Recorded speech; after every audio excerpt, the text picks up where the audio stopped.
Good morning. My name is Rachel Watson, and I am the Minister in Training at Fremantle Baptist Church. I'd like to say a big hello to you wherever you're watching from this morning, and I hope this finds you well. Today is Remembrance Day, and this year it has extra poignancy because we are unable to gather together. But throughout history, there have been times when God's people have gathered together and times when they have been scattered. Now definitely feels like a time of scattering. And it feels like we could be like this for some time to come. This year, we've already endured a few months of not being able to gather in our places of worship. But remember that the Israelites were in exile for 70 years in Babylon.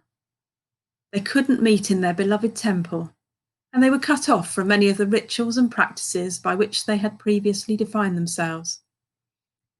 The Babylonians taunted them and bid them sing joyful songs to the Lord, even when it was the last thing they felt like doing. Psalm 137 captures the deep pain that this exile caused them. By the rivers of Babylon we sat and wept when we remembered Zion. There on the poplars we hung our harps, for there our captors asked us for songs. Our tormentors demanded songs of joy. They said, "Sing us one of the songs of Zion." But how can we sing the songs of the Lord while in a foreign land? And at times we have wanted to sit and weep because we can no longer sing our songs of hope together. I don't know about you, but sometimes I've felt like we're in a foreign land, and it feels like we are robbed of so many of the things that define us and by which we have understood our Christian identity. And yet, during their time of exile, the books of Daniel and Ezekiel were written, and much of the Jewish scripture was compiled and organised into the Old Testament that we would recognise today. God certainly hadn't stopped working. He was just working in new ways. He was teaching Israel a new song, even if at times it was accompanied by weeping. And of course, how great was their joy and singing when they finally came out of exile and were once again able to worship in Jerusalem. I believe our God is calling us to sing a new song, to find new ways to express our love for him, and to understand our part in the story of God's people.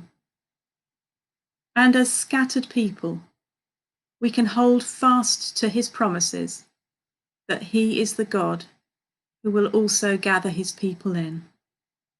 And we can watch and listen for the new things he is doing.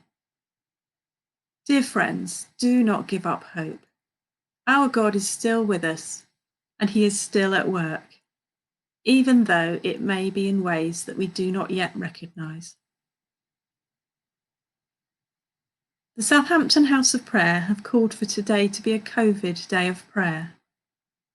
I would encourage you to spend some time regularly through the day in prayer, speaking to God about the virus and the effect it's had on our city, on our country and our world. Spend some time asking him to intervene, to bring healing and recovery, and to protect the vulnerable who are most at risk from this virus.